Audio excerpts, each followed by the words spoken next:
Just spill your beans.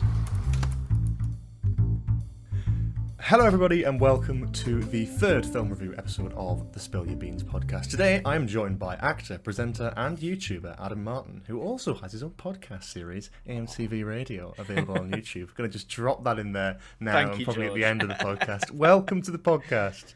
No, thank you, man. Hello to everyone listening. It's a pleasure to be here. Absolutely. It's a pleasure to have you on. Today we are going to be talking about a very specific action sci-fi film from, oh god, I was going to say, hang on, is it 70s? No, it's 80s. 84. 84 it is. Right in the middle of the 80s. That was embarrassing. Should have got that right, but you know what? I'll leave that in. I'll show how incompetent I am. I'm happy to share that. We're going to be talking about The Terminator, the original one, before the franchise went tits up. But we'll talk about that towards the end of the podcast.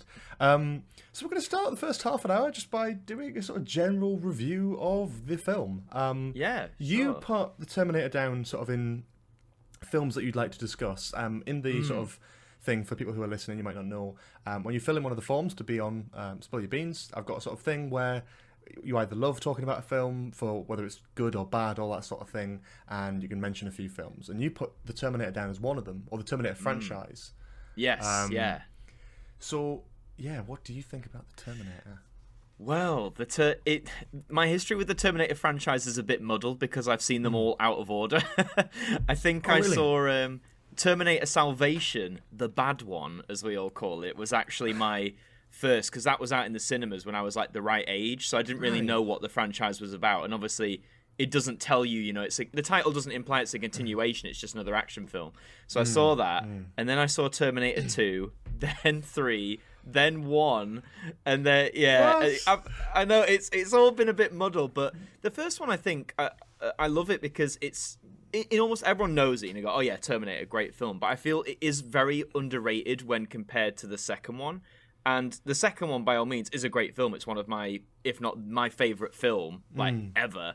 But I think even myself, when I've gone back to the first one, I've forgotten how good it actually is on its own.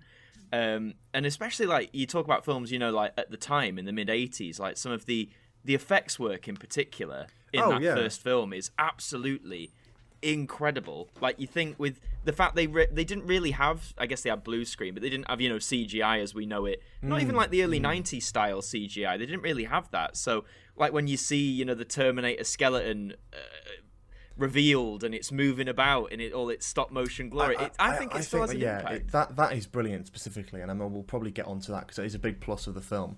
When I first saw this, I was kind of shocked by the final act because obviously everyone knows about the scene where Arnold sort of in the mirror, and it's clearly a fake model, and it's great. It's really well done, but it's clearly fake.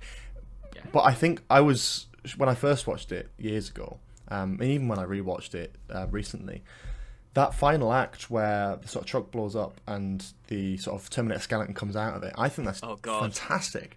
I think I know it obviously it's stop motion, but because it's just been in an explosion, it's it works. It kind of it should be a bit janky. It shouldn't work. A bit juddery, a bit limping everywhere. And it's one of those things.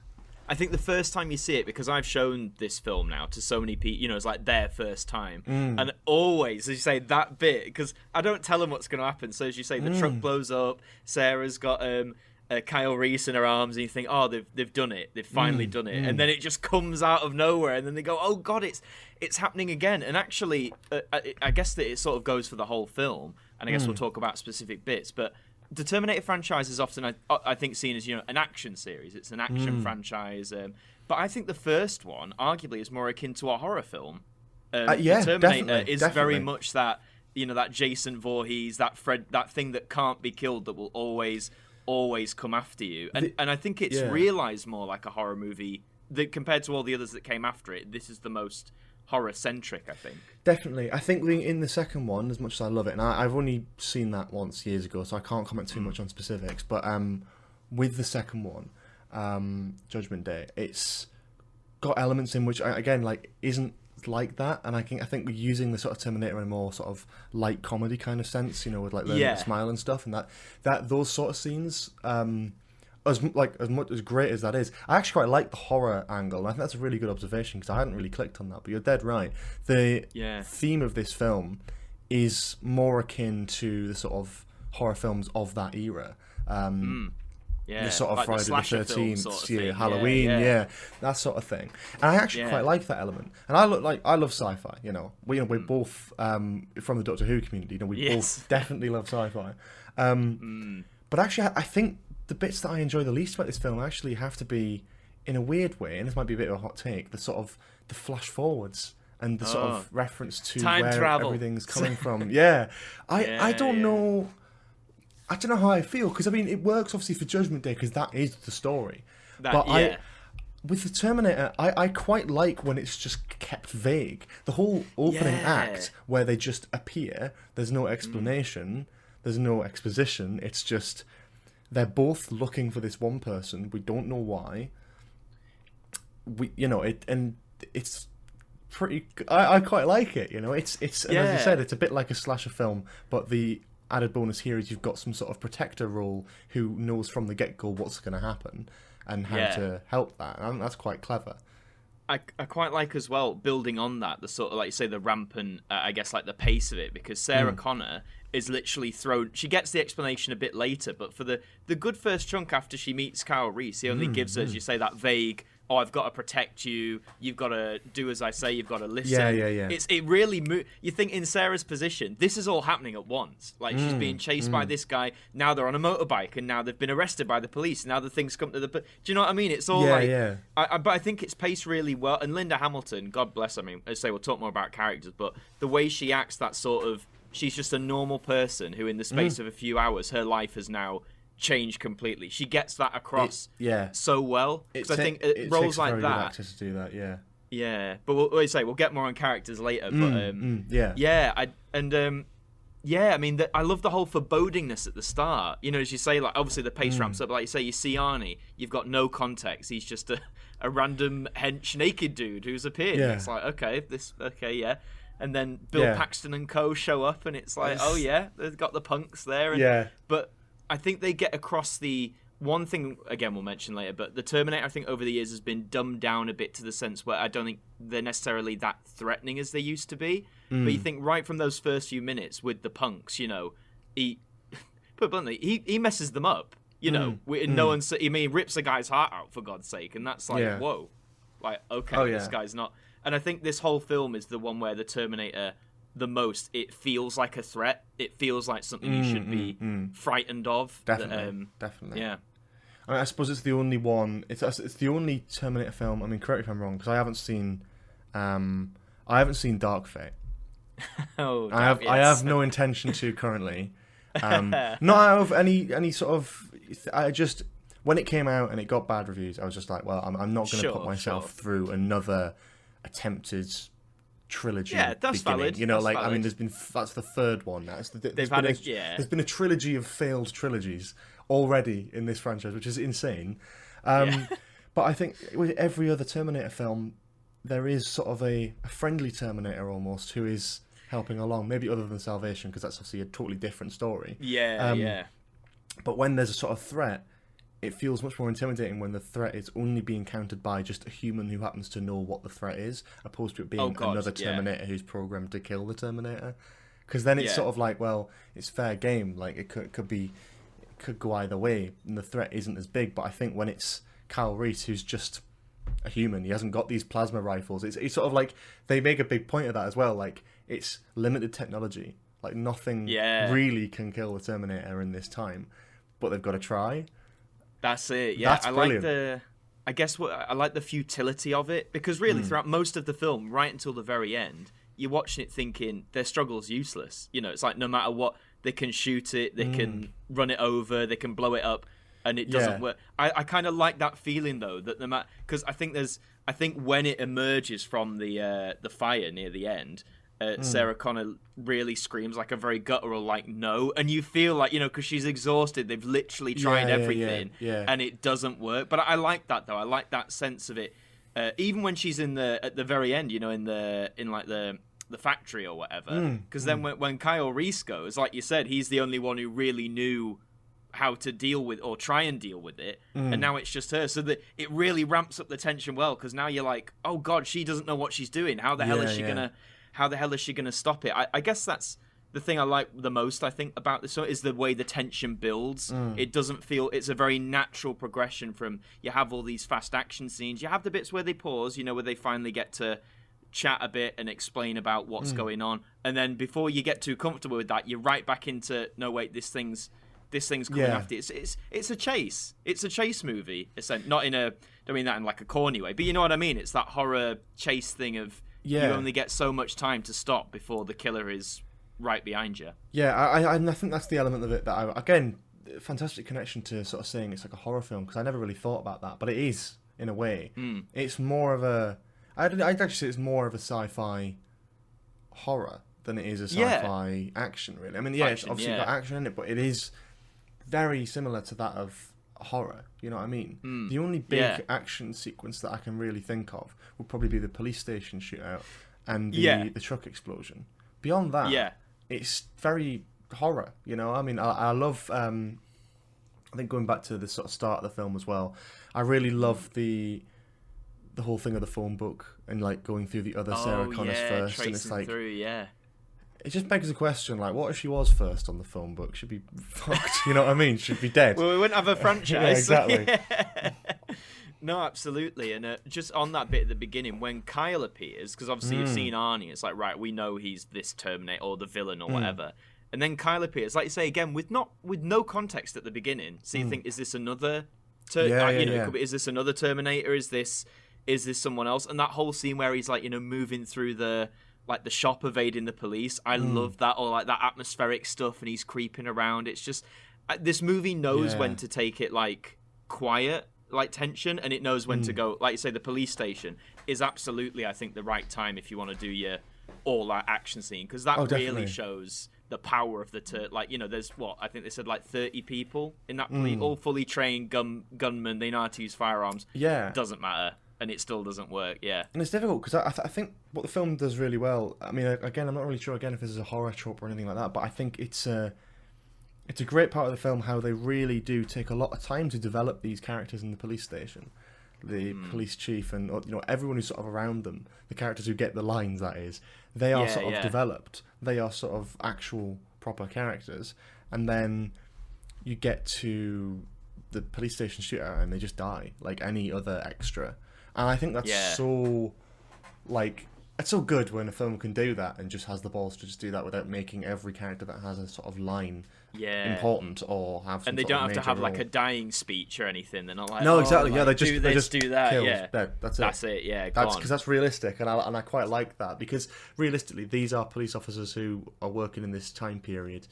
They're not going to be able to fight a Terminator. It's not realistic. No. And if they get shot with like a heavy duty assault rifle or a shotgun or something, they're gonna die. They're just gonna die. They're not gonna sit there and go, which a lot of films have a sort of tendency to try and do, just to make every character who sort of talks or has a few scenes like by themselves somewhat important. I quite like that this film didn't sort of shy away from just killing them and just being done with it. Absolutely. And I think James Cameron, who, for those who don't know, did direct this, one of his very early projects before things like Titanic and Avatar and all that, which is crazy when you think about it. But I think he said when he made this, because I think he had a hand in writing it as well, if I'm not mistaken. I believe so. Yeah, but I think he said when he made it, I think he wanted to make it as realistic as, like you said, as possible. If a futuristic robot is placed in 1984, and how are the people, like you say, how are they going to combat that? Realistically, the police aren't going to be able to stop him. And all this stuff will happen. Whereas I think he even said the later films where he didn't have involvement with sort of strayed more into that. They just went for more, I guess, generic action stuff, regardless of the how real is this sort of thing. Which, that it's all subjective. That's pick your poison. But I definitely see where he's coming from in the more, I don't say simplistic, but do you know what I mean? Like, I say the more realistic angle this film tries to go for, I guess. I think a lot of that could also be down to the budget as well, which is famously a very low budget. This film was done on $6.4 million compared to the sequel, which for Hollywood is like, and which compared to the sequel, which had $100 million. Right. Well, there you go. So there's a clear like difference there, and it goes to show. But I think this is a fantastic film, not just in the sense of a classic sort of sci-fi action kind of film, but in the sense of filmmaking. I think it's a really important one because it shows that on a very limited budget, and I wouldn't say totally limited because I'd love $6 million. Give me some. Wouldn't we all? But yeah. it's but I think for a feature length film at that sort of era, that is quite a low budget, and to make something truly iconic and create a fantastic franchise from it, I think is incredible.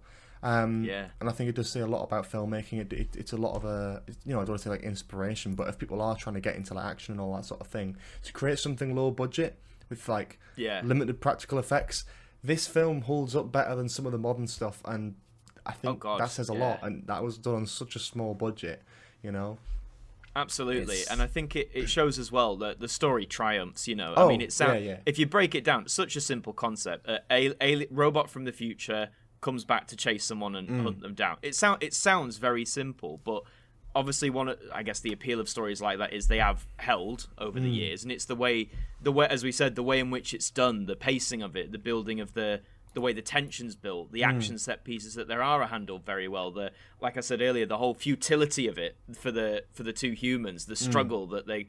Because I think every time they encounter the Terminator, obviously up until the end, it feels like they're one step closer to death from it. That's how I feel anyway. It's like, the first time they get away sort of decently, they have that shootout in the bar, but they've got a distance. But every time it feels like he's one step closer to like snatch it. I guess for those who enjoy the game show The Chase, it is like that. You almost think of it, the Terminator's the chaser, and he's one step closer to catching you. That's how it feels like, I think.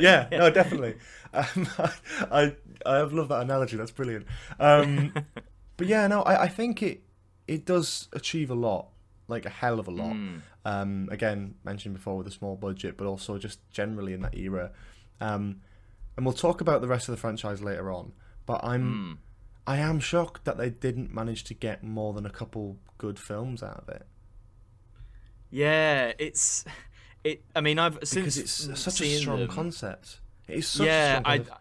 I love like the world of the lore and the world of it. And the idea, even the future stuff. I like that idea, but it just seems along the way, and you say we'll get more onto it later, but along the way I think it's a mixture of different visions, because James Cameron did the first two, and I think most people would agree those two are the most like cohesive, most well wrapped stories, and then as you go on and James Cameron's not involved anymore, and there's different studio heads and there's different decisions, and I'm not saying you can't tell different stories, because of course you can, but I think they all, sometimes I feel like with some of the later films they try and pretend that those first two films don't exist, and it's like we've never seen a Terminator film before, which I think only gets you so far. Of course, and I think that you bang on there, because I mean it is a difficult one. I mean, I'm looking at the franchise, and again, we'll talk about this later, but you're right. I think when James Cameron steps off, it's almost like people are sort of explained everything to yet again. Yes. Which is weird when it comes to stuff like Genesis. Again, I know we'll talk about this later. I'm going to try and move on quickly, but like with Genesis, where it is based off the first film, it relies on you knowing the first film to sort of enjoy it to the sort of maximum degree. So why does that also need to explain the basics? It's just it's all, and I think one thing people seem to struggle with in terms of the people making these films is the time travel concept. And I know time travel in film, it's a minefield. Everyone's got different rules, but I think in that first one, really, like you said, I know they have the flash forward, but they really keep it to just dialogue. They don't need to delve into the complexities of it. They just, it's I'm from the future. If you die, this is going to happen, and you get it. You get the concept of it. Yeah, and I know you weren't a great fan of the flash forward. I kind of like it because I like. Sorry, go on. I do like the actual imagery of it. Oh, like the imagery of it's fantastic. What the sort of the technology that they use and how they do it. It's more just I love what the film does about just being like in the time zone that it's in and being a sort of horror type thing, that when they sit down and have a conversation about, tell me more about the future, it's like, oh, come on. I know it's like this is obviously, it has to do that because it's the first film in the franchise. But they like the sort of amount of times they do sit down, and I love the conversational stuff. The dialogue is great, and it does all make sense. But when it's like sat going, oh, tell me about this, it's like it just feels sometimes a little ham-fisted. But beyond that, like it's fine. I mean, the visuals of the flash forwards are great. It's just when it's sort of the key thing.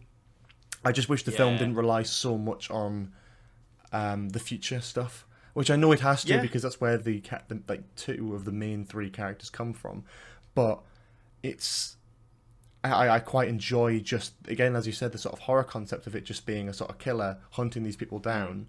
You can have a few lines to explain it away, but you know, they knew that they didn't know whether this was going to be popular or not. They never knew if they were going to get a sequel, but it would have been more interesting, I think, to see this as a more basic film and then the sequel to really build on that. Yeah, like leave it more up to the audience's imagination when you're talking about the future sort of thing. Yeah. No, I see that view. Yeah, I think with me, the flash forward, like I say, I agree with you in terms of like how it looks and how it's presented. I just think, for me, I've always found it was the right. Again, I think it's hard because obviously I came into the whole franchise with Salvation first, which for anyone who doesn't know is set entirely in this future where the machines have taken over. So I think for me, I kind of enjoyed it being as short as it was, that snippet. I felt it was just enough to give here's a glimpse of what life's like. It's bleak, it's desolate. Humanity is literally on its last legs, and it seems like no matter what we do. Like, I love that whole thing of the intruder. You know, they said it's the one who gets into their camp and starts shooting everything up. Because again, I think that just adds to this whole, I know I keep saying it a lot, but it's the word I think that's most appropriate, the whole futility of man in this fight with machine. It's like no matter what man does, when man needs to stop and recuperate, well, machines don't stop, and it just proves that they can infiltrate. And some people say it's a bit too bleak, but I think for the concept they're pushing and for the angle they're pushing, I feel it's kind of justified. But of course. I think that's fair enough. I think the general idea of the film and the lore it tries to create, I think it works. It works perfectly fine. There's something, I think, maybe because I'm familiar with the franchise already, I'm just sort of like, I don't really want to hear more about it. And I think, again, maybe after seeing like Salvation as well, which I did, I watched these in order, in fairness, but when I watched Salvation, I was kind of just like, I don't. It just made me realise I don't really have much of an interest in that era of this franchise and what they're doing around then. I mean, it's cool here and there, but again, I will say though, I think Terminator, especially the first one, obviously, as we said, it's timeless. It holds up really well. But it's one of those films where I think the first time, if you see it first in the front, and it's the first time you've seen it, that's when it holds the most impact. Like, I know my girlfriend currently. I showed it to her a few months ago. Again, for the first, she knew roughly what the Terminator was, but she'd never seen any of the films. Of course. And she loved it. Again, she loved that whole low-key horror angle.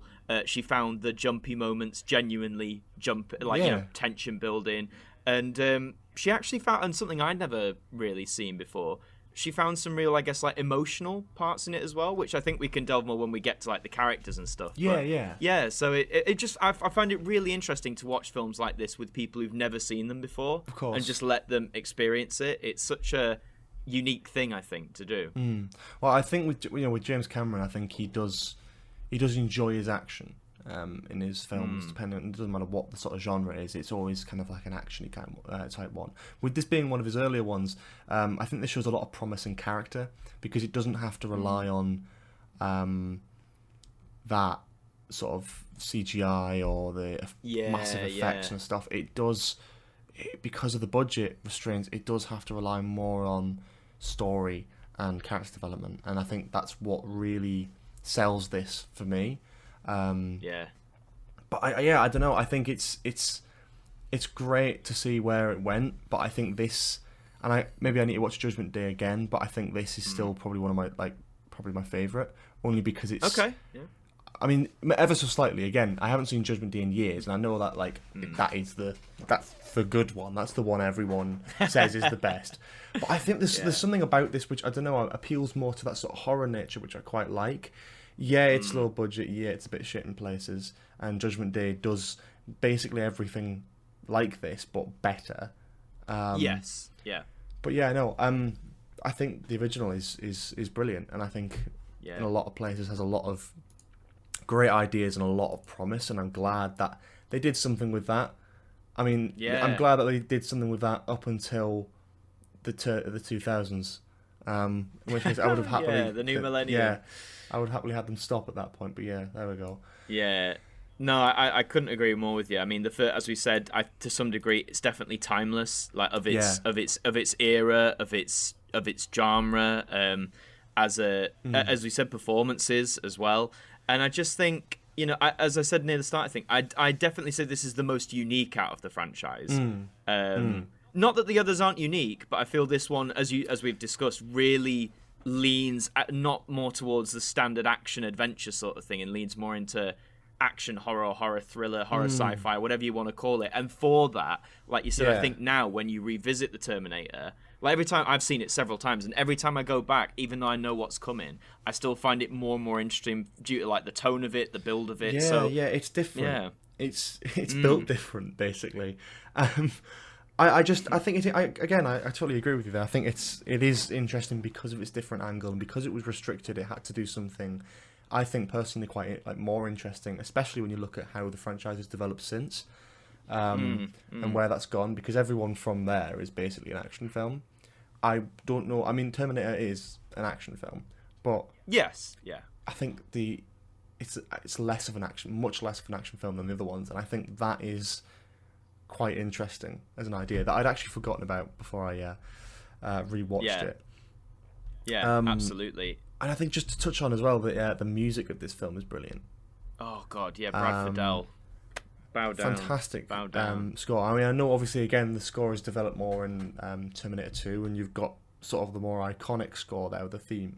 But something that really stood out to me for this film is this constant like almost like robotic heartbeat that plays through like most of the film when the Terminator's on screen. Yes. And it's just that sort of it doesn't have to be anything complex. It's just like a couple notes, and it works so well. Oh God, that added to the film so much. Yeah. And it's so intimidating as well. Oh yeah, like as you say, like when you hear it, you're like, oh shit, he's here. It's such a good. I think, as you say, Brad Fiedel, the composer, who is brilliant. As they didn't need to do like a grand sweeping. Like, there's not many grand, like, sweeping bits in it, really. There's a lot of recurring themes. And what I love is, I mean, I'm a big synth lover anyway. A lot of it is synthesizer, which, again, I think was partly budget. Like you said, maybe they couldn't afford, like, a full orchestra, even if that was the intention or not. But I kind of like how this one has that very 80s synth sound to it, because I feel it uses the artificialness of a synthesizer to its advantage. I think sometimes you listen to synth music, whether it's pop music or films, whatever, from the 80s, and the artificialness kind of ruins it a bit or makes it sound a bit hollow. Whereas here, I think even the Terminator theme itself, like I say, it's not the most iconic rendition, but you hear those synths and it sets the scene. It works. And one of my favorite, two of my favorite bits of score. There's one bit in the flash forward. Again, it's very low. It's not big or grand. It's just like a very low drone, and it really helps embellish that. The world is fucked, and we are. You know what I mean? And then the other one is actually the slower, more piano rendition of the Terminator theme in the love scene. Should we call it? It's just the love scene. But and I remember when I first heard it, because I knew the Terminator theme, and at first I was like, well, this is a bit awkward. Like, I wouldn't imagine the Terminator theme during something like that, but again, upon reflection, it does. It's nice to have that more simple, elegant, if that's the word, emotionally fronted bit of music for this moment. And I think it's the only time where you really hear it in the film, but I think because of that, it works so much better. I couldn't agree more. I think you're bang on there. But we are about half an hour in. We're going to take a little bit of a break on the topic of music, which is a very nice note to end on. When we return, we'll be talking about Adam's pick for the record spinner, before talking about the main three characters and their performances in the film. See you after the break.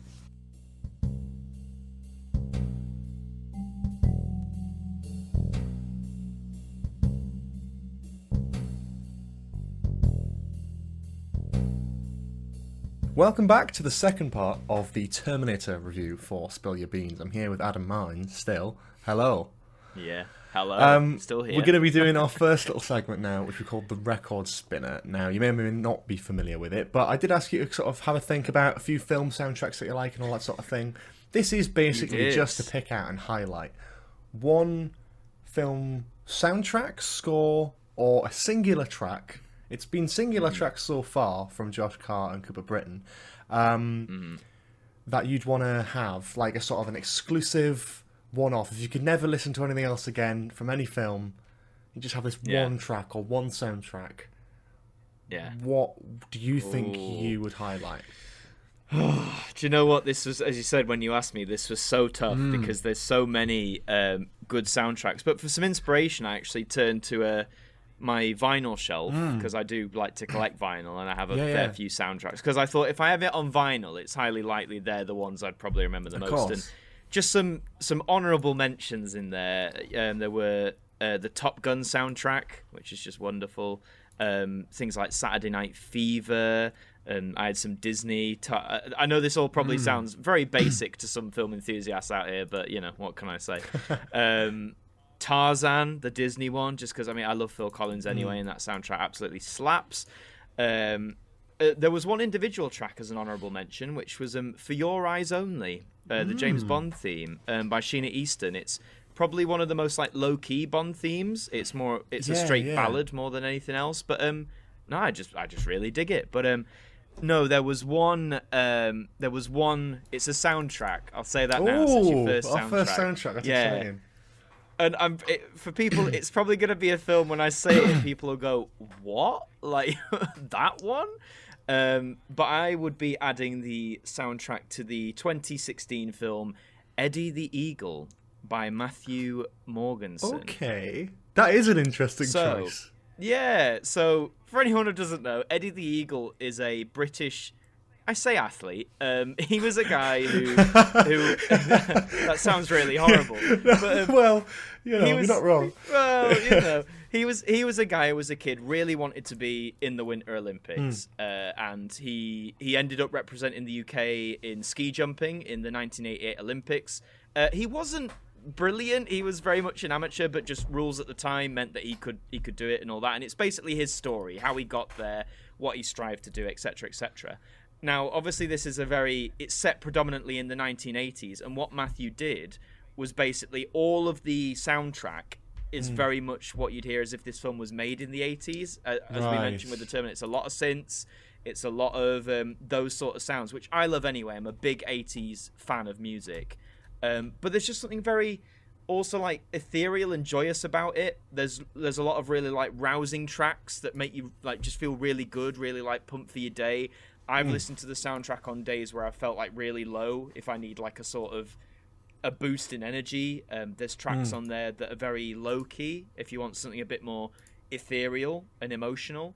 Yeah, it's just such a good pick. And I know, again, like the film is not perfect, right? The film is not gonna probably end up in the like Hall of Fame anytime soon or anything like that. But that was the one thing I took away from that film the most. Like the music in that film was so good, so faithful to the era that it's representing, and just so unique. Because I think when I've heard a lot of soundtracks that try to do the 80s, shall we say, you can often pick out the riffs of like, the famous pop songs of the day that they're putting in there. They're just basically copying riffs, whereas this one feels complete, composed from scratch, completely original. And I love that. It's like a new 80s soundtrack. So yeah, Matthew, it's either Morgson or Margison. Go and check out his work for sure, not just Eddie the Eagle, a fantastic composer. But yeah, that will be my album I'll put on the Record Spinner's shelf, I think. Yeah, well, that's a brilliant inclusion. I really like that. Yeah, I don't know. That's brilliant. I don't know what else to sort of say to that, because I'm not too familiar with the soundtrack, but I'm definitely going to go and have a listen to it. I listen to it now. Not now, but after I've done highly the recommended. podcast.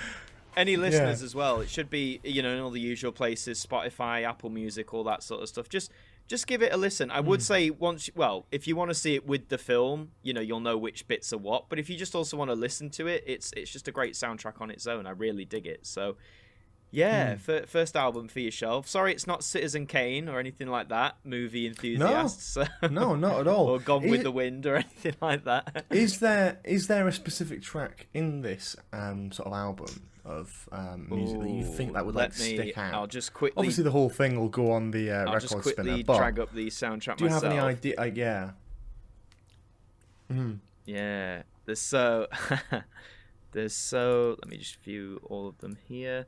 I think one of my favorite ones actually is I'll pick two just to be awkward. I'll pick there's a track called First Jump at Calgary, which is that's where the Winter Olympics take place, and it's the first time he goes for a jump.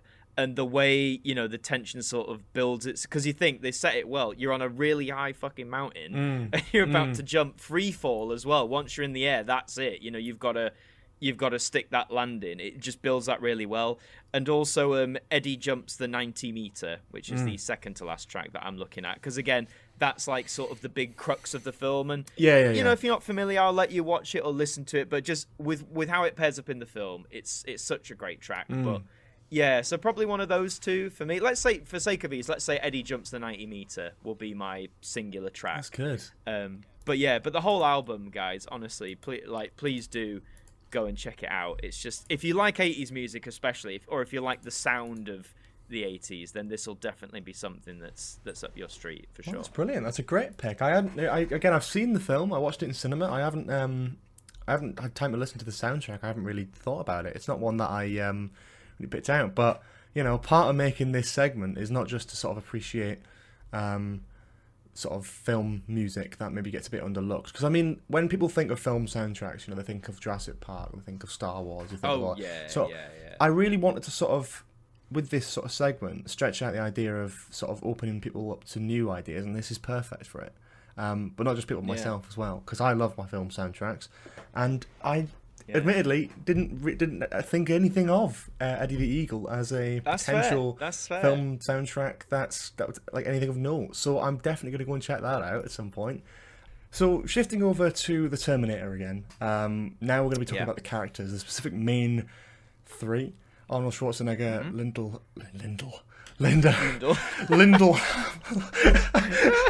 That'd be a task now. Call her that for the rest of the podcast. So Linda Hamilton and Michael Biehn. At least how I think that. I hope that's how it's pronounced. But if not, there's a good nickname. So the main cast, thoughts? Because obviously we talked about the story. We really discussed that in quite in depth.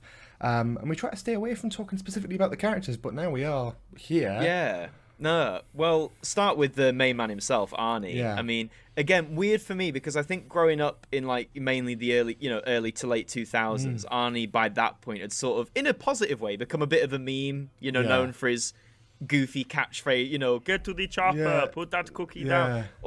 He become a bit of a, in a positive. I'm not being rude, but become a bit of a joke. Everyone used the quotes and stuff. Yeah, I mean, he is a joke.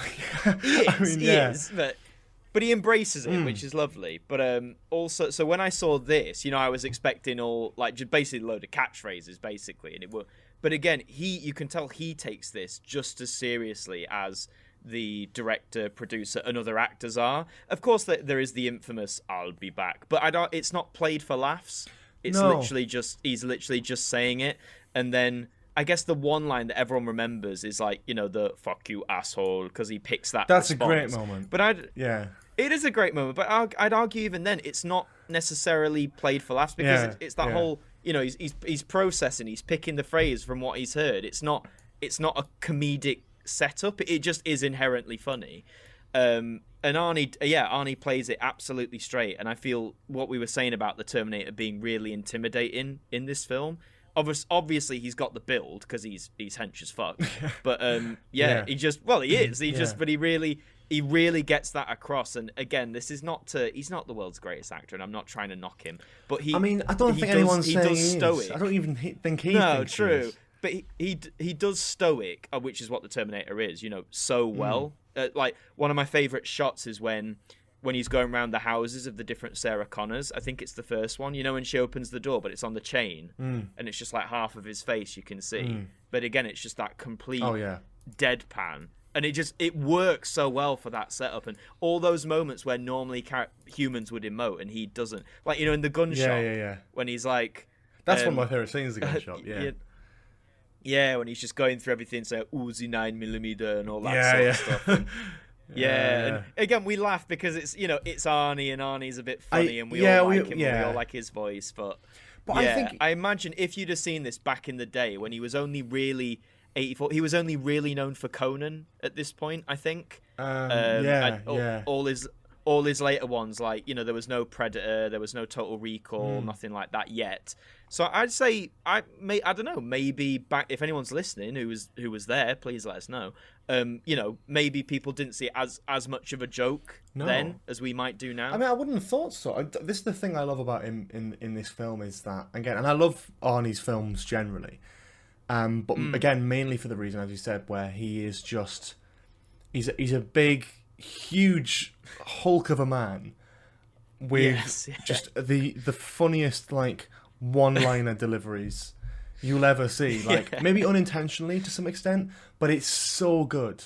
And like, I love the Terminator, but honestly, my favorite films of his come more along the lines of, like, Commando, and The Running Man, where it is just like I can't Sub-Zero, more like like, hey, Christmas tree. Oh, it's so just campy, just totally unequivocally, just it's doesn't joyous. care. It's joyous. And I think that's great. And I think it's a shame we didn't do more films like that. But I think even with the Terminator, though, I think as you say, like, his style, although, like, some of the lines definitely have been sort of picked up and memed, I think in the context of the film, it works. It's quite scary. It's quite intimidating. You know, if you go on YouTube and you watch the clip of him in the gun shop and you go, Uzi 9mm, and you're sort of, like, it's funny because it's just a clip. When you watch it in the context of the film, there's still a part of it which is like, it's quite fun, but it's also like, I just like this scene. I love he's just the gun guy's just at the shop trying to get stuff from the shelf, and he just starts putting the shells in. He doesn't even care. And I just like... Yeah, he doesn't care. That's a bad gun shop. Yeah, I know. Why are the shells just on the counter? Yeah, that's...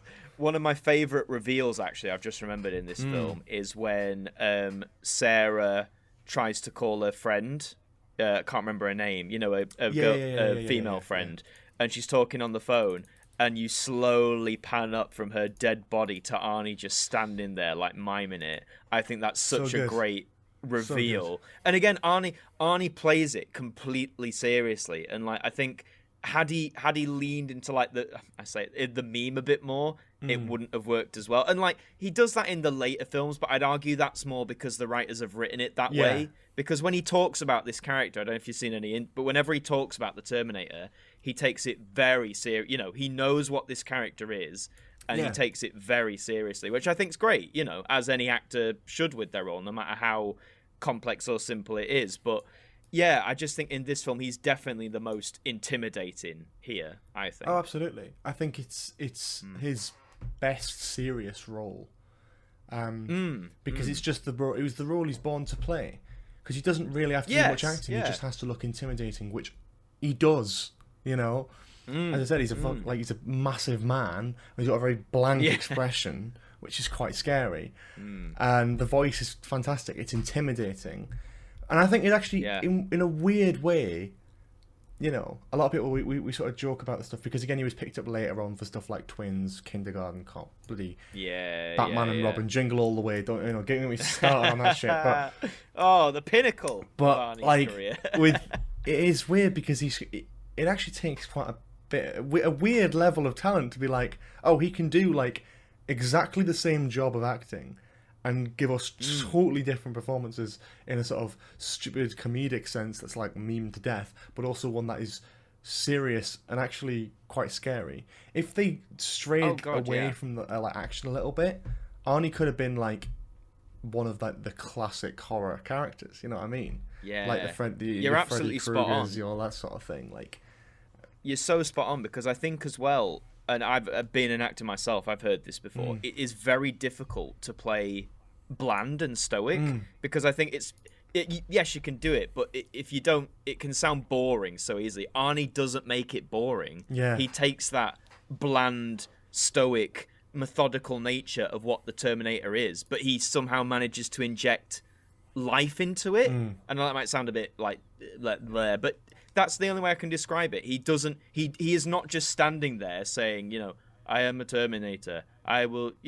It's not boring. I don't feel bored watching him or his performance in this. He gets across what this thing is, making it terrifying. And even in the most action moments when, humans you'd be expressing, case in point, when he's in the truck and he's chasing them and they're, I love that shot when Kyle and Sarah are running in the middle of the road and the truck slowly approaches over the hill. Brilliant. And that's a great shot in general. But then you cut to, they're running, they're expressing, they look panicked. Then Arnie's just there, with that, as you said, that bland sort of face. At this point, with one red eye as well, which looks terrifying. And he's not expressing anything, which makes it better because he's just there, methodical, doing his job. But yeah, I think you summarized it well. This is the role he was born to play. Yeah, absolutely, 100%. And I think I do love his other films. Again, he's brilliant in Commando and Predator. And oh that yeah, sort of thing. yeah. But Absolutely. I think with the Terminator, it is his role. He totally embodies it, and I could not imagine this film working,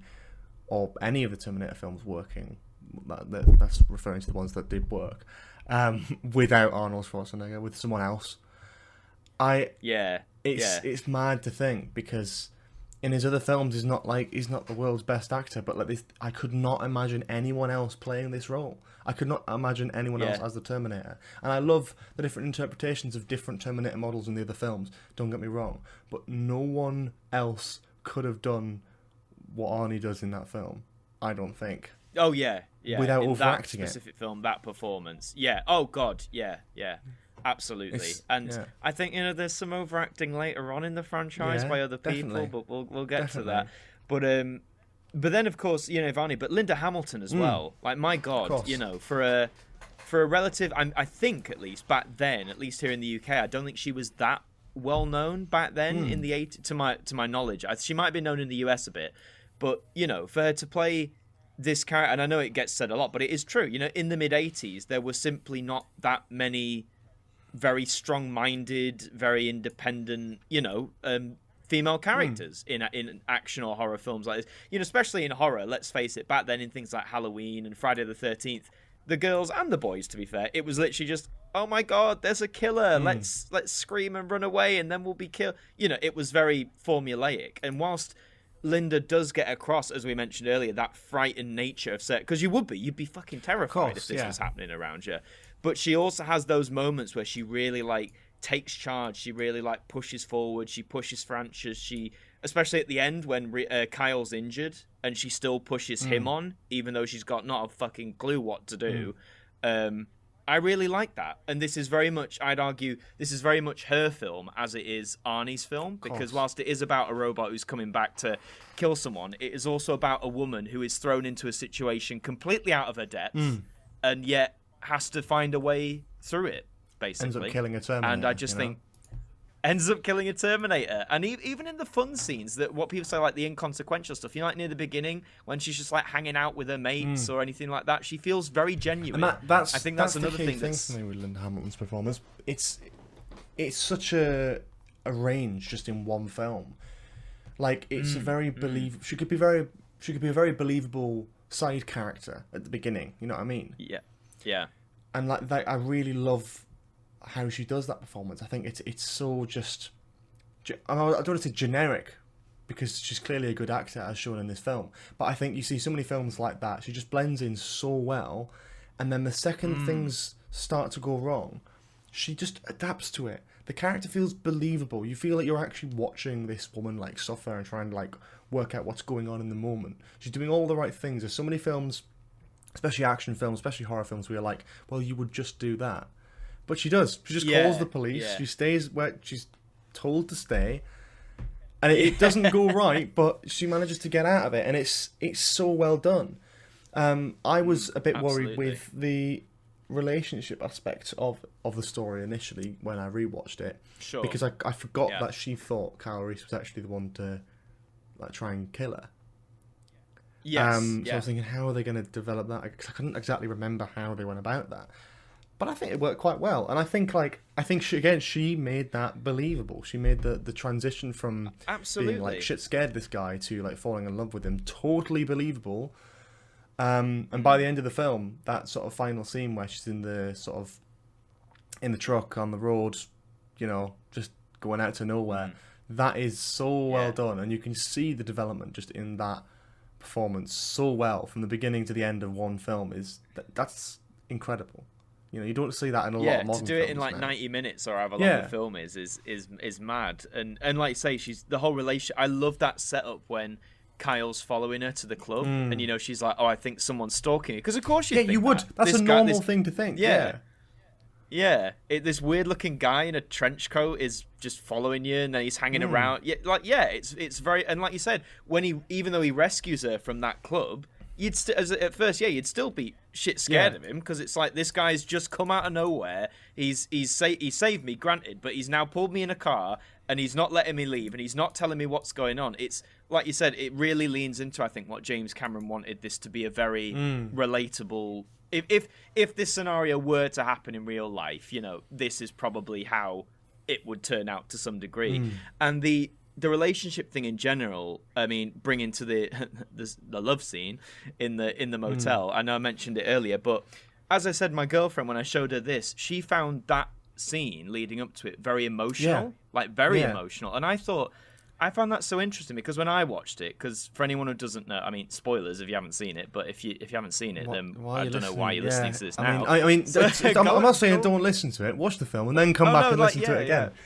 That's the best way to do it. You might have a bit more understanding of what we're talking about, but because that's one of the few moments where they get to sit down and just talk about what the fuck is going on. And when Kyle explains it and he shows her the photo, or explains about the photo he had of her, and that he fell in love with her there, and he came back in time. Bear in mind, we learned then he can't go back. Like, this is it now, but he did that for her. And I think for me, when I watched it when I was a bit younger, I sort of thought, oh, that's a bit, kitschy, cliche, blah, blah, blah, whatever you want to call it. And I said to my girlfriend, she was really taken by it. She found it very moving. And I just said, how come? Like, what was it? And she said, well, again, just the way it's written and the way it's performed. Michael B., the way he says, I can't go back. Like, all the people I knew, I can't see them again, but I did it because I fell in love with, whether it's her or the idea of Sarah Connor, and then he fell in love with her as he met her, sort of thing. She just really found that very powerful, I suppose. Yeah. And I think, and when she said it, I did understand it in a way, and I do see, when I watch it now, I do view it with that more, I guess, emotional angle, because, imagine that as a choice. If you're in this future where everything's fucked, but imagine there's one sliver of a chance you could resolve it, but it means giving up everything you've got here, family, friends, whatever, and you might not even succeed. There's a very high chance that you'll fail. And he did that because he fell in love with the idea of this person, and then how I interpret it, and then fell in love with her for real as he met her. I think that's very powerful storytelling. Yeah. To be honest. It was very well done. I totally agree with you there. I think I think it worked. I don't remember how I felt the first time I watched it, because it was many years ago now, but when I rewatched it, it did work. I thought it would be a little bit cliche and a little bit sort of on the nose, but actually it worked as a really good twist for the film. When you realise that like he can't go back, but also that's like why he's chosen to come here. And then obviously realising that like he's John Connor's dad is such a clever little twist to the tale. It's so like that, again, first time you see it, and then it all click, because they mention John Connor. Carl Reese just says, "Oh, he's your son. But yeah, they keep it vague. I think right until the very end, when you see Sarah Connor pregnant at the truck stop. And then it's all like, oh, okay, Reese is the father and all that stuff. But that's brilliant. It's brilliant. It's so well put together. It's a weird one, but it works so well. It's something that like the film could have been done and could have been easily as good without it, but it does add to it. and it's like a choice that didn't need to be there, could have messed it up a little bit, weirdly, but actually worked really well, and actually adds to the story and makes it this complete and proper narrative. And I think that's where the other films, bar of course Judgment Day, sort of go wrong, because they are just basic action films. This feels developed. It feels like the director, the writer, they understand the story inside and out, and that shows. And when a writer director can do that, it shows in the film, and it makes a better film. Absolutely. With the sort of and I think it's with a lot of franchises as well. Same with sort of like Alien. Now I'm a fan of the prequel Alien films, but the sort of later ones, you know, Alien Cubed and Alien Resurrection, it's like you can tell it's just it's those sorts of franchises. And same with Predator, where it's just continued for the sake of it, for money, where the people who are working on it, as much as I respect like their effort and their work and all that sort of thing, there is a spark missing, and that spark is genuinely just creative storytelling, doing something different. And doing something different isn't just off-screen killing one of the main characters and going, didn't expect that. Surprise. But it's like you creating like an actual living, breathing world is so hard to do on an initial thing, but it is actually even harder to do with sequels. And it goes to show if your writer, director for a story for the future Terminator films isn't up to scratch with James Cameron's world building and can't breathe their own ideas into it, don't make the film. And that's the mistake that's been made. That's the mistake that's been made. Is it's tried to be rebooted so many times, tried to do new things, but it's all just a different type of Terminator or a different type of time travel. It's like you need to do something that really breathes life into it, and that's what this film, I feel, does, especially with this sort of romance subplot. It really creates this world. It really creates this genuine feeling around the characters of Kyle Reese. It and does, Sarah Connor. Absolutely. And I love the fact they clearly made some one thing, I get it to some degree, especially if films are hoping for sequels, but as you said, they didn't know necessarily back then they would even do one. But I like the fact they made some like finality in it. Like, you know, the whole, we say about the impact of that emotional scene, if they had established it where, he can go back to the future, then that scene would not be anywhere near as powerful. But it's the fact that we get, as you say, we get revealed then.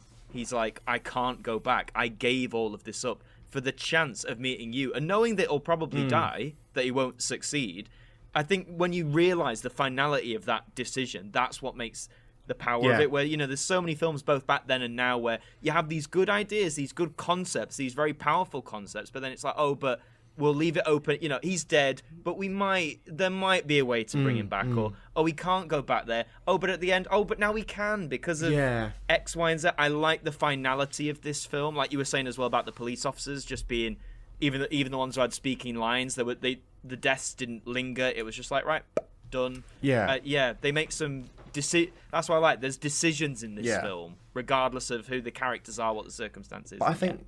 And but I think generally like the performances really back that up.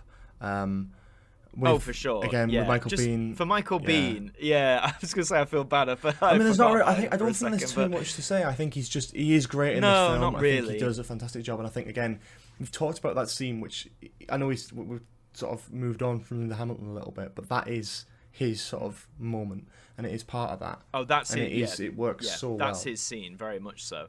Because he's got to sell us the idea of what this is, the moment when he tells us as the audience what this future is like, and the way he with the way he sells like the bleakness of it, the grimness of it, and then and one moment I just remember that I loved, and this is for both Linda and Michael. After he explains that, the scene where, it's the same scene, where she at first tries to kiss him, and at first he doesn't react because I think he's so in that world. There's no time for that in the future. I know it sounds stupid, but there's no time to stop and just embrace human passion. It's a subtle part of the performance which works so well, because you know, it's these things that a lot of films are missing now, where it's like it's subtlety, and that is a very subtle thing which tells you a lot about a character. If you can tell us that much about a character in one sort of reaction shot, that's perfect. That's exactly what you need to do to make a good film, because it just works. It Honestly, it's such a subtle, and again, it's one my girlfriend found very powerful. That even though obviously Sarah Connor's feeling this passion because to her it's normal, it's a humour, it's what you showcase each other. But for him, it's such an alien concept by this point that it takes a little, she really has to help guide him into it. And I just like you say, it's such a subtle, but when you see it, it's a very powerful it's just a very it just culminates everything that scene's trying to do. And despite it being the one main moment they get to sort of simmer down and have that little bit of romance, it is executed. They used that one scene to the best effect, let's put it that way. It was handled so well. And yeah, Michael Biehn, as we said, he kind of gets overshadowed by the other two in terms of what they're allowed to do in the film. But yeah, he's very much the protector, but he does that very well. I think he shouldn't be overlooked. I think that the main three of this film are all brilliant, and we've talked a lot about. I think they're just great. They do a fantastic job. Just great, yeah. And they're the exact kind of performances that this film needed on such a low budget. Yeah. I can only imagine how this film would have flopped with any other types of performances, with any other actors in those main roles. So I think it's a real testament to those specific talents.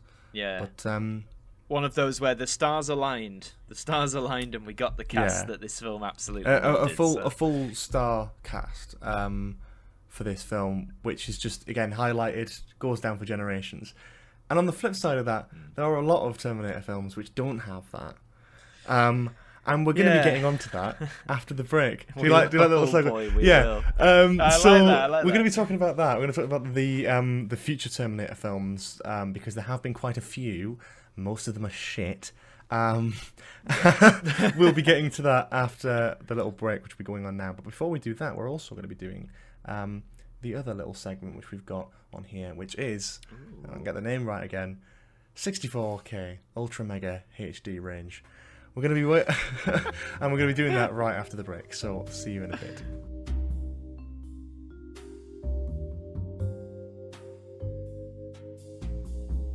Hello and welcome back to the final part of our Terminator review here on Spill Your Beans. I'm joined with Adam Martyn. We're going to be doing our little segment before we talk about the rest of the Terminator films in the franchise. This segment is called the 64K Ultra Mega High Definition Range. We ask guests on here to pick out a certain film that they would include in this little collection. It's an exclusive, top-of-the-range, move over Criterion collection, move over Steelbooks 4K. This is the very best exclusive range. Hardly anything gets added to it. And we're giving you the opportunity to suggest one film that you would put in this collection. Everyone's going to think I'm probably absolute trash. Don't get me, film enthusiast. I like Citizen Kane. I like your Gone with the Wind. But everyone picks them. They get picked often. Well, good. Good's a subjective word. I'll do my honourable mentions. So again, I thought I couldn't whittle it down to just one immediately. So I thought I'll draw up a list. I mentioned it earlier, but Terminator 2 is it is my favourite film of all time. However, I thought, is that too easy? I was like, is that too, is it too easy? It's not even just about favourite film. I think as well, just if you could add a film to this collection, the best quality, the best everything. It's like it's different. Yeah, so that was one that had to be an honourable mention, of course. Another honourable mention is a movie I believe you've already talked about on this show, which is Revenge of the Sith. Brilliant. That was my first Star Wars film in the cinema. Oh wow, I'm jealous. I think best of the prequel trilogy. It's still my favourite Star Wars film.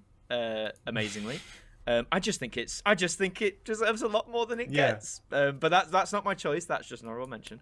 I, Tonya, because was an honourable mention because I feel I have a bit more bias to that film because I trained as a figure skater for 4 years.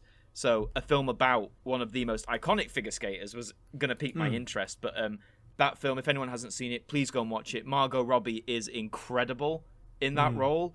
And she learned a lot of those ice skating maneuvers herself, which I think is absolute dedication to the craft because ice skating, if you've done it, is not easy in general, let alone figure skating.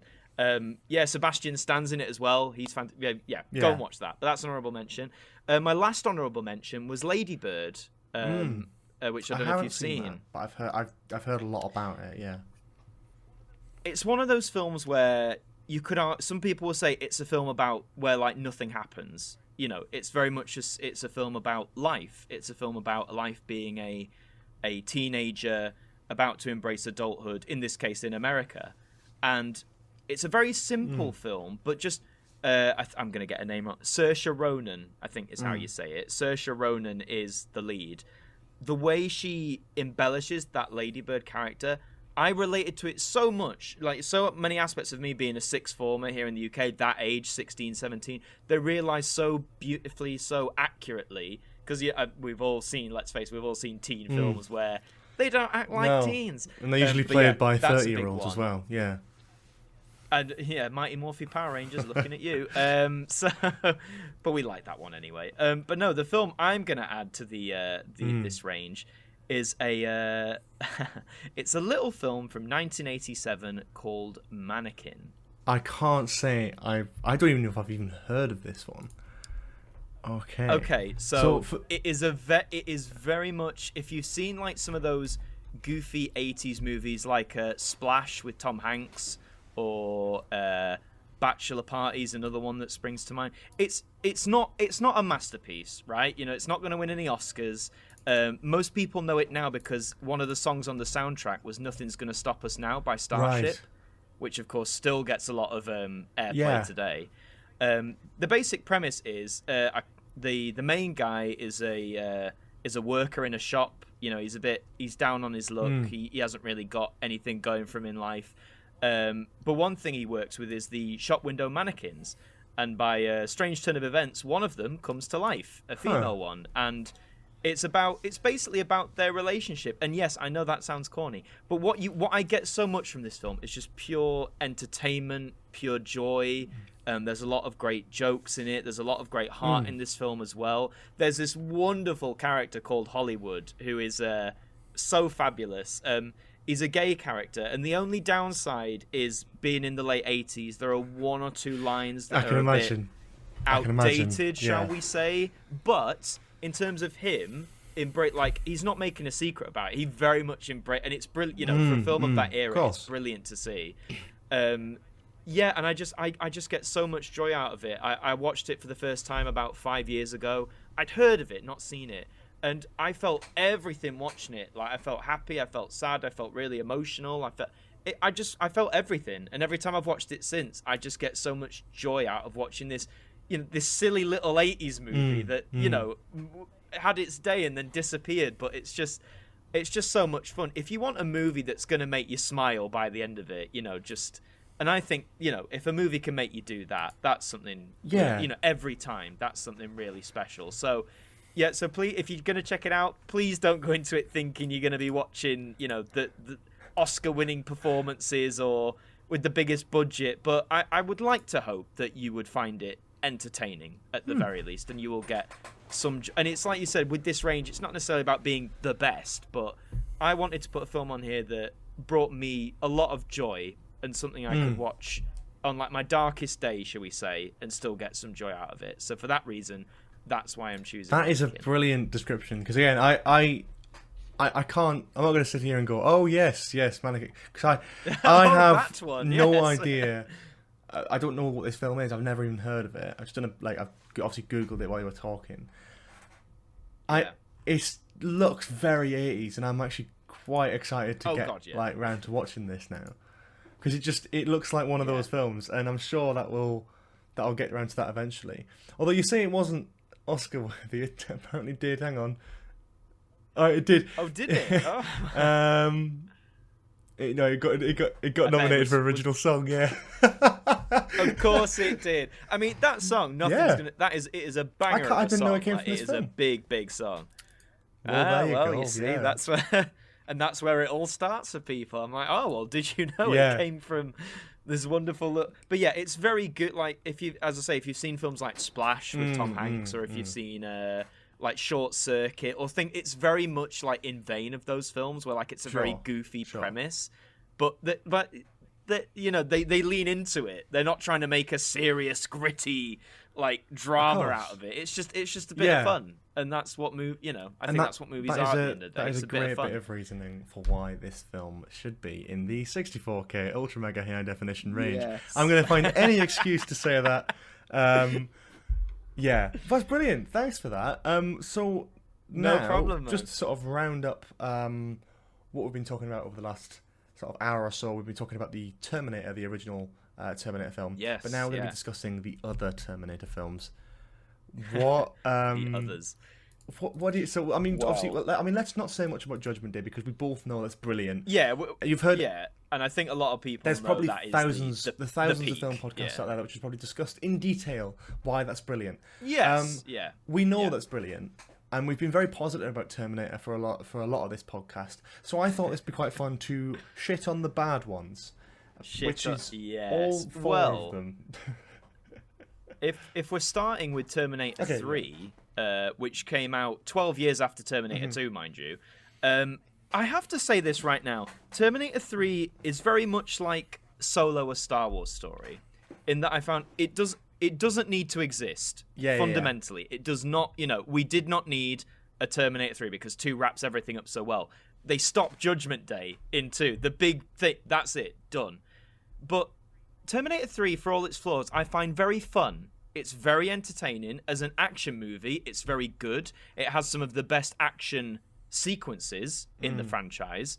But I think where it lets itself down is the story. Because for anyone who doesn't know, I say Judgment Day is averted in Terminator 2, right? That's the whole thing they were working towards. They've stopped it. The machines aren't going to rise up. All of a sudden, John Connor, who's now for some reason homeless, down on his luck, whatever, Arnie comes back, or a new Terminator, and he's like, what the fuck, man? Like, what are you doing here? And he's like, oh, I'm here to protect you. And he's like, yeah, but fam, we stopped Judgment Day. And he's like, yes, Judgment Day is inevitable. So it's like, oh, okay, so we stopped it. But it's always going to happen. And as soon as you hear that, it takes out so much of the weight that T2 had in it, because that was the whole. That was it. That was the story. About story and like world building and development. Yeah. If you can create something over 2 films that's so rich in story, so well developed, and then come back the next film and go, it was inevitable. That's shit writing. That's not good. It's just And I mean, to T3's credit, it does follow through with that. The end of it, Judgment Day, does happen, which I was like, okay, they did it. They didn't just avert it again and tune in 12 more years for the next time. It does make sense if you want to sort of play on the whole paradox thing. It does make sense that Judgment Day would eventually happen. And I think out of all of the sequels to Terminator, I think Terminator 3 is probably the better of the bad ones. I think it follows on from Terminator 2.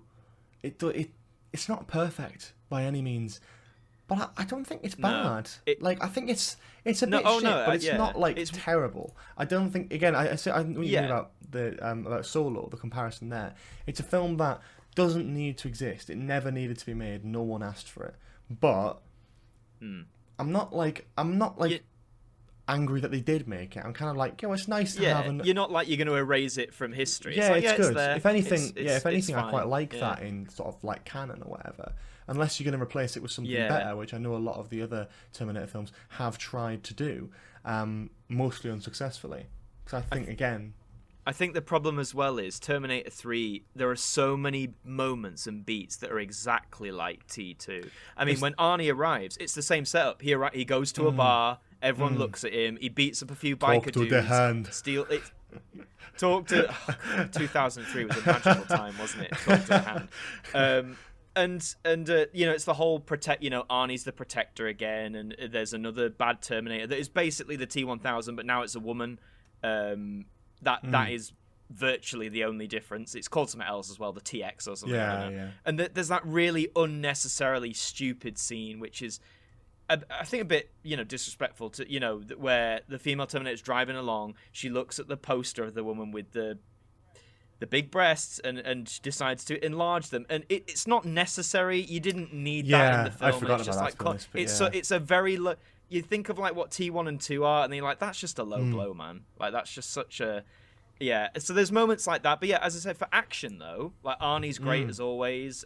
The action pieces are really good. But it feels like a sequel to Terminator 2 though. It feels like an appropriate. Yeah, that didn't need to. It didn't need to be made, but I don't like when I'm looking at it, and even like just looking at sort of the photos on Google, I'm like, it does look like a Terminator film. You know what I mean? It doesn't look like a modern rehash of, the other ones. Yeah, so I think, absolutely, which is a problem that comes later down the line. Terminator 3, I actually think isn't a bad, necessarily terrible film. I mean, it is a bad film, but it's not terrible. I think it's a mistake, yeah, but I don't think it's the worst. I think it's probably it's actually probably one of the best out of the other Terminator films, which we'll talk about now. Moving on to 2009's Terminator Salvation. Oh, my first. Oh, God, what a way to jump in. Terminator Salvation. This film is entirely in the future, after the machines have risen up. So in a weird way, it sort of, I guess, follows T3, because that ended with Judgment Day happening, and now we are, I think, 15 or 20 years into Judgment Day. Some people don't like this film just because it's set in the future. I think you can do a Terminator film exclusively set in the future and make it work. I just think with this, because you got Christian Bale as John Connor, and the main bit of the film that people remember is that he finds Kyle Reese as a boy, or as a younger lad, and of course John Connor knows who he is, and it's about getting him on side and getting, obviously Kyle's a bit resistant, but I think what you were saying, to me, oddly enough, even though this is in the future, to me, this doesn't really feel like a Terminator film. It doesn't. Even though you've got like the Terminators are in it, it just feels like another post-apocalyptic war film. It feels a little bit like a mix between like Mad Max and like Edge of Tomorrow, I guess. Like it's a sort of it's a weird amalgamation, and I don't. It's just forgettable. I don't mind it. I respect the vision on it to try and go like, well, okay, we don't want to do another thing where a Terminator comes back in time, it's Arnold again. Let's make a film in the universe that's really drive it home, and make a Terminator film based in the future, as almost like a prequel to like the original. And I respect that. I respect the bollocks on them for doing that. But it just it's a good idea on paper. Didn't work in their execution. And then the annoying thing is, this really could have worked. If this was done right, it could have been brilliant. It genuinely could have been absolutely stunning. What I will say, around the same time, I think it was building up to Salvation, there was a Terminator TV show called The Sarah Connor Chronicles. There's 2 seasons, I think 30 episodes altogether, and it's set between T2 and T3. But honestly, it's a decent show. I remember me and my brother watched it, and again, it feels like it's in the Terminator universe. There's a lot of good stakes. There is some of that because they do have a protector, but still, I'd say. But yeah, I won't dwell on that too much. But yeah, if you're curious, definitely go in. It's got Alina Hadley in it, who went on to Game of Thrones fame. She plays Sarah Connor. But yeah, no, it's good. Better than Salvation. I've heard of it. I've never really found myself stumbling upon it though. As again, like that sort of era of American TV isn't really my cup of tea. But yeah, there are some duds in there as well. But as a whole, though, I think it does hold up as a Terminator TV series, so to speak. Definitely. But yeah. But from Salvation, I think it's a solid film, which it does have its ideas there. It knows what it wants to be. It just isn't able to execute that in a good way. And I think that's it. They tried. Genesis is the next one. Right. So when they announced this, because they announced it as a trilogy, if you remember, like that was the goal. It was like, we're going to do 3 films. Very, I think as a lot of franchises, very inspired by the whole interconnectivity of like the MCU and things like that. And when they announced it, and obviously Arnie was coming back because he wasn't in Salvation because he was too busy being governor of California at the time. But Arnie was coming back, so that was exciting on its own.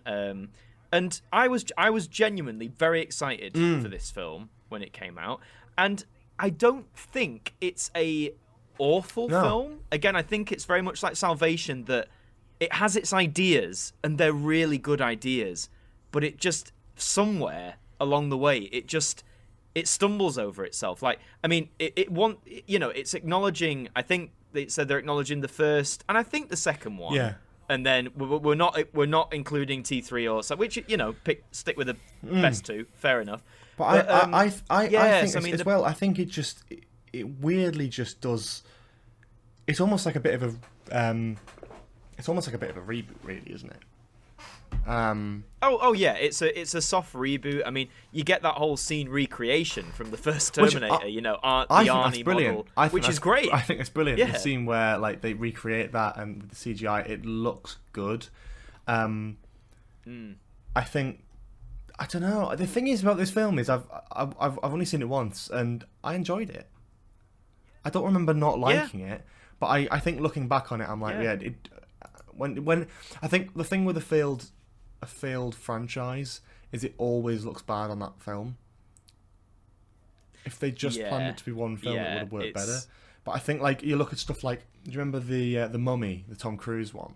And they set that up to be like the the Dark Universe, and they were like, but that's like that would have been probably an alright film, even if it was just a bit shit. But the fact that it tried to set up a universe is like, oh, that's bad. Yeah, it's just a bit of a doozy. But again, the concepts, that idea about changing established timelines, I'm all for it. Like seeing that scene recreated, and then Emilia Clarke as Sarah Connor rather than being like the scared girl. Yeah, but there was clearly like good attention to detail there with the like scene recreations of with Kyle Reese when he like jumps in and the way he runs down the thing and like the sort of homeless man that he nicks off, and it's so well done. It's so like to the point of the original. I'm like, there's actually clear attention to detail, passion, and love that's gone into it. It just, I think where they went wrong for me was the whole John Connor thing. Which again though, I think as a concept, when you hear that, like, what if John Connor actually got like or something happened to him from the Terminators? That is an interesting concept. But again, like the way they just. It's not. It's not exactly, good. And it's just sort of like, I don't know. I think the problem with me is that they ruined it, didn't they? That was the big thing. Is that that's obviously the famous thing about this film is that they ruined that big twist in the trailer and the poster by having him as Terminator, where it could have been a really good moment in the film. Classic mistake. Always, absolutely a terrible idea, but there we go. I think it. And Arnie's, it is really great. Like Arnie does do his bit really well, but I think we're really in this mode now whereas even in Terminator 2 he was more funny, but they picked their moments when to give him lines like that. In this one, oh my god, we're in full on meme mode. Like, let's give him quirky. Every other line he's either it's the old but not obsolete, or he's got a joke, or he's being asked to smile, which is very funny. But like do you know what I mean? They're not picking their moments. They're just like, oh, Arnie's got something to say, so make sure 50% of this dialogue is like a joke or a meme. Yeah. And it's fine, but it takes out so much of the gut punch of what these films could be. Like we were saying in the original. What do you want? What do you want from the film? Do you want to really reboot the Terminator franchise seriously, or do you want to make it just an excuse to get Arnold Schwarzenegger to say a few funny lines? Because that's sometimes how it feels. Exactly. But I mean. And I mean, I like his the final fight, with the fact that Arnie is an older model of the threat, but yet he still manages to put up a fight. And obviously he has like the whole self-sacrifice angle as well. I always think that, like, I thought that was played out really well, but again, then to some degree, it's a downside of being like a fifth film in a franchise. You instantly think of the T2 finale when the sacrifice feels earned and feels very powerful. Whereas this one, it's like, as the fight's going on, you sort of click that it's going to be the only option. If he doesn't sacrifice himself, they're realistically not going to do this. So it's just a bit, like you say, it's a lack of surprise. There's a lack of, where this is going. like the beats. You're like, right, here they are. This is what they've got to do. This is the way they're going to do it. And he comes. This is what I mean about finality. He comes back at the end. He sacrifices himself, and he's like, "Oh, but I'm a T1000 now, so I just liquid reformed, and here I am." Yeah. It's like, no, it goes back to that first thing. If Kyle Reese was like, "Lol, well, I'm dying, but I'll just time travel back to the future and get healed, and I'll come back," it doesn't work. And I know they kept him alive because again, it was going to be a trilogy, and we need Arnold for all three because oh my god, no one's gonna come and watch if he's not in it. I mean. Yeah, they will, but it just feels very hollow. I mean, I still wanted to see where the next two films would have gone. I would have wanted to see this story conclude, but it's one of those sad cases in Hollywood where you get the first chapter and you're like, it's not perfect, but you could do something, and then it just sadly never happened. I know what you mean. Now I haven't seen Dark Fate. Yes, recent 2019. To yeah, mixed reviews. I wouldn't say all of it's bad, but I think a lot of people's big problem with this, and I'll be careful how I say it because I have my view, but I'm trying to speak on what I've seen the general consensus to be. It's very much the same thing people sadly talk about with things like the female Doctor Who, characters like Captain Marvel, Rose Tico in Star Wars. The fact that the main the person that's being protected is a woman, which is that was Sarah Connor. That's fine, but I think what people seem to complain about is that despite her being caught unawares like Sarah was, some people says she becomes too capable. This sounds quickly. Familiar. I personally disagree with that view. I think the journey of this character in many ways is similar to Sarah's, which again would make sense. There are a lot of retreads. They're coming after someone. She's caught unawares. Linda Hamilton's back, and again, it's great to see that hardened. Just for context as well, this film is acknowledging Terminators 1 and 2 again, but not the rest. So. Forget that she's dead in Terminator 3. We're only doing 1 and 2 in the here. So we've got an older Sarah Connor. Again, spoilers, if you haven't seen it and want to see it. John Connor gets killed off at the very start of the film. It's like 3-4 years after T2, and they're like chilling out, and then an Arnie Terminator comes and kills him. Okay, again, interesting way to start off. But the whole premise of it is, I guess the moral is, it didn't have to be a John Connor. You don't, or it can be anyone to lead a resistance, which, fair enough in concept. But I think I don't take issue with that as a whole. Again, I'm not saying in a million years that a woman can't lead a resistance. Absolutely not. But I think, when you establish in this lore that John Connor is in all the other films, they say this is the only person who had the courage or whatever it is, to stand up and be like, we need to fight back. If they had maybe in the earlier film said, it could really be anyone, but at the minute it's John in our future, so that's why we should protect him, then maybe, do you know what I mean? It just seems like they've said, oh, well, it never had to be John Connor in the first place.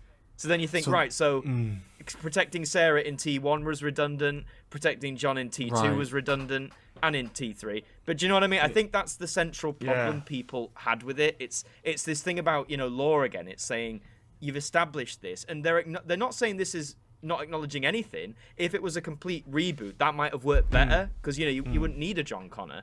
But the fact they're acknowledging T1 and 2 still happened, where John is very much saying, like, he needs to live. If he does not live, we're dead. That is it.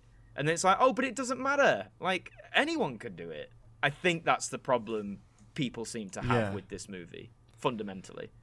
That's interesting. I mean, that is interesting. I knew about the John Connor thing. I knew about a few little elements of it, but I apart from that, I don't know. Would you say, for someone who hasn't seen it, like myself, is it worth watching?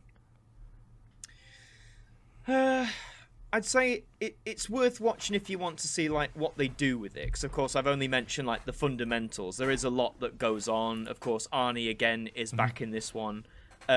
His inclusion this time is because obviously he is a model of Terminator, and it's and obviously in real life he's getting older, and in Genesis it was explained that trying to remember what it was now, that he naturally aged with a young Sarah or the body aged, I should say, in that, which you're like, okay, whatever, fair enough. The excuse is it's pretty similar in this one as well. I don't know how else you can do it, really. Arnie is in his mid-70s. There's no way of hiding that now, really. He does act... He acts more like a human in this one, and they do present a reason as to why. It's something to do with he's been around humans for so long, I can't remember how many years, like 40, 50 years maybe, that he's transcended it's something like he's basically moved beyond the limitations of his chipset, and he's learned from human emotions to adapt them himself. He's not like you still know he's a robot, but he's definitely more human-esque, which I was like, again, it's a neat idea, but I don't know if it works. I get what you mean there, yeah. Arnie does sell it. It's not his problem. It's the way. But then there's other moments later on in the film where he's just like a machine, and all that humanness is gone. So it's okay, so you've got to pick your poison, really. Great to see Linda Hamilton. She's still very much Sarah Connor that we knew from the first two. But then again, it begs the question: if the whole idea of it is anyone can lead the resistance, aside from Sarah having experience from dealing with Terminators, there is not really a reason why she needs to be there. No, I know what you mean. I agree with it. I think it's an interesting one. I probably will watch it eventually. I think the problem I have, just to sort of summarise, because we're getting sort of towards the end now anyway. Absolutely, yeah. I think my issue with the franchise is that it's difficult to want to watch the new films, even as a fan of the franchise, because you know that if it doesn't do well, in a few years they'll just do it again and wipe it from canon. They did it with Salvation, they did it with Genesis, and now they're doing it with Dark Fate. Like, they just go, oh, the previous ones don't matter, we're just going to get rid of them. So, yeah. What I will say though is Dark Fate is a dumb title. It has no real bearing on the film. I don't know why they called it that. And it's just surprising as well, because I believe James Cameron executive produced it. He produced it. So like, he actually made the story for it, I think, as well. Yeah. He had a hand in the story, along with about 5 other people. Which surprises me. But I really do get the feel, though, because, of course, he was the head honcho for the first two. He should have directed it. He had a two-part story in his head from the get-go. He told that story. Yeah. And that's it. I feel that's what he wanted. And if you just watch the first 2 films for the first time, by the end of the second one, you feel that story's done. Yeah. Do you know what I mean? Like, Judgment Day's been averted. There's no more Terminators in the past. John Connor is safe. We can all breathe. Like, it feels earned. It's a good ending, especially when you watch them like back to back. It's a damn good progression of a story.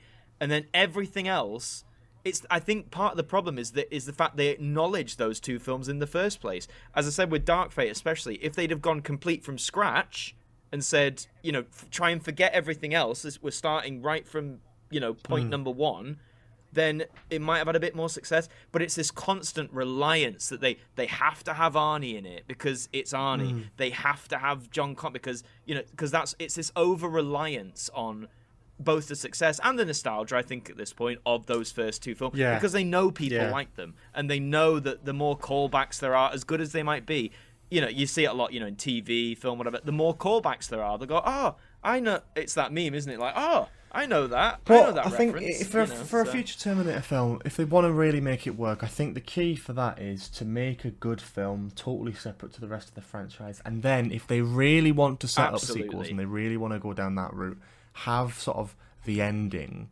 somehow connect to the other films. So have have John Connor show up or have Sarah Connor show up or something, like right at the end or something, like Nick Fury style. I don't care, but you've got to make a good film. And the thing is, that's what's been thrown out the window with these new ones, and I think it is a bit of a shame, really. I will watch Dark Fate at some point, I'm sure, but the fact that the general consensus seems to be just nothing, really. It's just sort of, it happened and then it disappeared and no one talked about it. It is sad because I remember when Dark Fate was first trailered or announced, like, Linda Hamilton's coming back for the first time in like nearly 30 years. That should have made everyone go like, oh my god, yes. And it just, they were like, oh, they're making another one. Like, because it's happened so many times. Yeah, I think it. Yeah.